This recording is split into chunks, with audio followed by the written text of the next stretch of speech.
Are the words you're using in your online course unintentionally pushing students away? Hi, I'm Jasmine Jonte, and today we're diving into a topic that could completely transform the way you think about your course. These 7 words you should never use in your course. These words might seem harmless, but they're making your course feel like work or a chore, and nobody wants that. Plus, they might even be lowering how much people think it's worth. And just a heads up, number 2 is my favorite, but number 5, that one might just blow your mind. So stick around because by the end of this video, you'll know exactly how to rethink these words and create a course experience your students can't wait to dive into. Let's get it.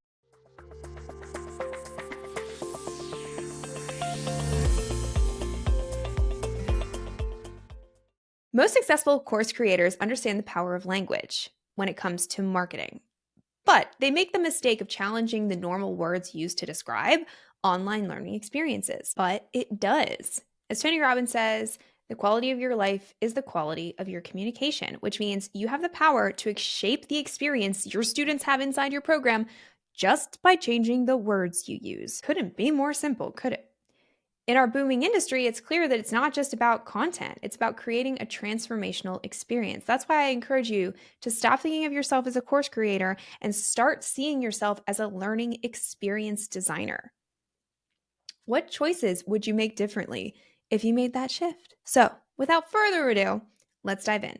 Number 1, course content. It's such a common term, but it doesn't inspire anyone. Your students don't want to consume content. They want results. So we'll often say, log into the portal and check out the course content, but here's why you want to avoid it. This makes your baller, kick-ass learning journey sound super generic and uninspiring. It makes your carefully crafted curriculum sound more transactional and less transformational. And does that reflect the energy that you want your students to feel? I think not. We want them to feel inspired. We want them to feel momentum. We want to signal action. We want to signal results. So let's look at some alternatives of words that you can use.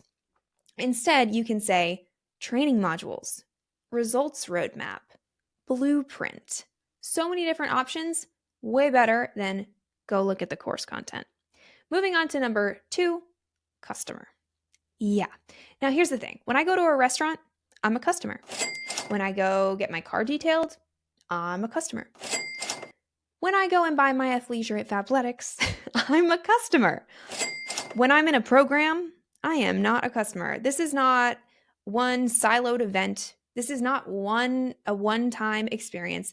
This is a commitment. This is my personal favorite of the 7 words to stop using in your vocabulary because this is your audience identifier. It's not just what you identify them as, but it's who they're choosing to identify themselves as. So, for example, I'm a Tony Robbins crew member. And what this means is that I volunteer my time at live Tony Robbins events. Now, the Tony Robbins organization could have chosen many, many words, many things to call us, we the volunteers. We could have been called just that, volunteer or support staff or assistants. And all of those are a lot less inspiring than the words they use, which is the crew. I get to say I'm part of Tony Robbins' crew. It gives it a more insider feel to the people who really want to be associated with the brand. It's team-oriented. It shows that you're part of a mission.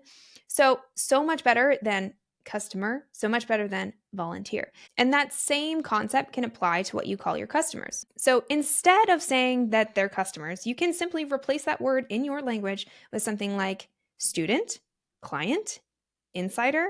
There's some that might be specifically relevant to the topic that you teach as well. In Candy Valentino's mastermind called Founders Organization, we're all called founders since we're all people who have started our own companies.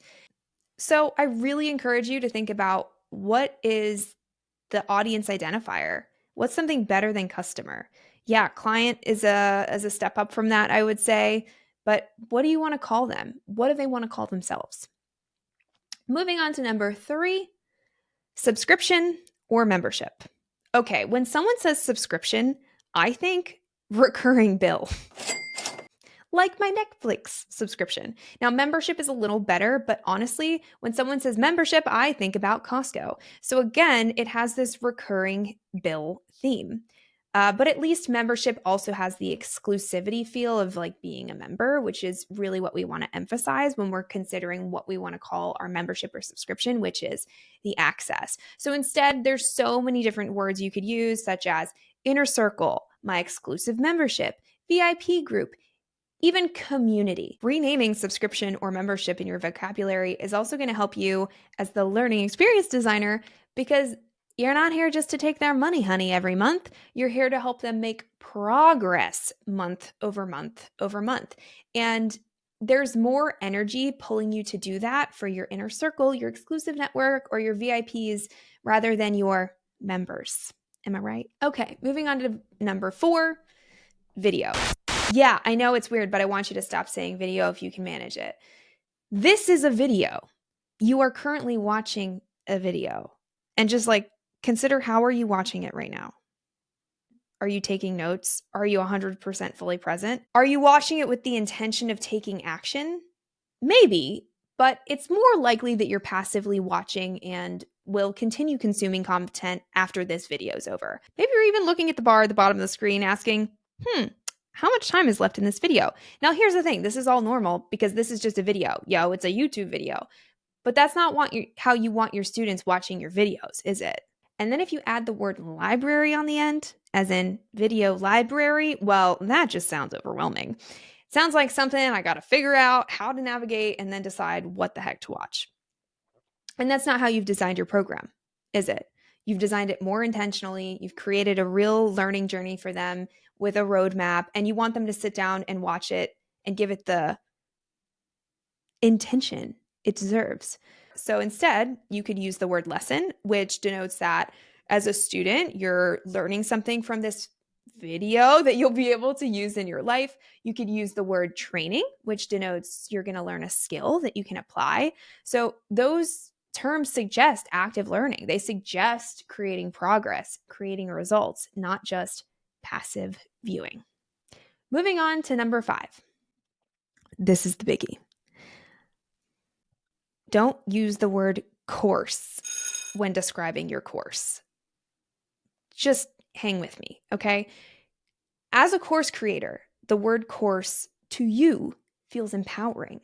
It's associated with passive income and leveraged offers and streamlined systems. So for business owners, having a course represents freedom. It represents moving away from one-on-one teaching and towards scalable impact, which is why I market myself as a course creation agency, because you, my ideal client, identifies as wanting a course. Because yes, right? Like, of course you want a course that leverages your time and you can build once and sell it over and over again. But does the word course feel empowering to your students? Did they have positive associations with the word course? Now, maybe they do, but the bigger this industry gets, the less likely they're to have a lot of really positive associations with the word course. For most, it could feel boring. It could feel outdated. Or they're thinking about the course they already took that didn't help them. So I really encourage you to shift your perspective. Stop thinking of yourself as a course creator. Start thinking of yourself as a learning experience designer and focus on crafting a transformational experience rather than just a product. Rename your course in both the marketing and the delivery. Okay, so this is in the marketing, when you on the sales page, when you talk about it, when you sell it, change it there, and then change it once they're actually in the program itself. So for example, if you call it a boot camp training in your marketing, you want to continue calling it your boot camp training in the delivery. Now, I have so many alternatives for this, so let's get into it. First, you've got learning-oriented names. Now, these suggest mastery and growth, things like program, training, masterclass, academy, and mentorship. These all share, okay, I'm going to learn in this container and I'm going to master something. I'm going to grow in some kind of way. There's also action-oriented names that convey really rapid progress and momentum, like bootcamp, intensive, challenge, sprint, and accelerator. Now, if you teach more of a soft skill, then a journey-themed name might be better for you. These reflect exploration and more internal personal growth, things like journey, pathway, expedition, and voyage. And finally, I have some creative and hands on names that emphasize interactive and engaging program elements, such as Experience Studio, Creative Studio, or Workday. Again, there's a lot of different ways you can do this, but those are some buckets and ideas to get you started. The bottom line is you want to reframe your course by naming it something that creates excitement for your students. Is it still a course? Yeah, it is. Is it still a scalable, leveraged offer with passive income potential? But renaming it makes you feel more aligned with your audience's needs. Moving on to number 6, workbook. Workbook sounds potentially boring and tedious. Wouldn't you agree? It feels like just a place to do work, which doesn't feel exciting or inspiring. And I'm wondering if it's maybe busy work rather than a tool for real world application. Having a workbook has become pretty standard for our industry, and sometimes it's unnecessary based on your program. So you have full permission to not add a workbook if it's not adding value. Now, in the case that it does provide value, there's so many alternatives to make it sound less, well, like work. If your goal is to create transformational outcomes, then the names of the materials that you provide should reflect that transformation. So here's some alternatives. Toolkit. This suggests a collection of tools that they can use to succeed. Resource pack. So this emphasizes a bundle of valuable, actionable resources. Action plan frames it as a step-by-step guide to help them implement what they've learned. Implementation guide, very similar, focuses on putting knowledge into practice. Template highlights the ease of use and quick results. So again, simple tweak, but by renaming your workbook, you're showing students that it's not just work for the sake of work. Instead, it's a tool designed to help them succeed outside of the course, or should I say program. And this is going to help your student decide to actually use it and it's going to increase the value of the perceived value of your program as you sell it. And finally, number 7, homework. I hated homework in school. It felt like doing more school over and over again, and I don't want that for your program. So this is why we've removed the word homework completely when we open the agency. Homework feels like repetitive, obligatory. And most students in online programs are in that online program because there's something that the traditional education system didn't provide them. So instead, let's move away from the school and let's make it more geared towards something our students would see value in doing. My favorite alternative is action step. Simple and focused. These are the steps that lead to results. It's such an easy shift, and it makes a huge difference in how your students feel about the program. You could also use your next move, which adds a sense of strategy and forward momentum. You can also say application or implementation plan. So this highlights putting the knowledge that they're learning into practice. And finally, you could try on your 20%, which refers to this concept of 20% of your efforts driving 80% of results. So if you called their action items their 20%, you're signaling efficiency and also impact.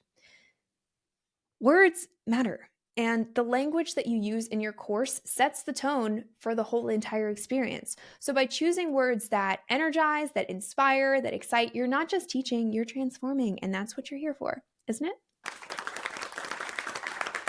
If this video gave you ideas to make your course more engaging and more impactful, then hit that button and subscribe to my channel and share your favorite takeaway in the comments. And if you're ready to learn more tips on how to build a kick-butt program, then check out my free program called the Course Creators Toolkit, because just like your students, you don't need another course, do ya? Thanks for watching, and I'll see you in the next video.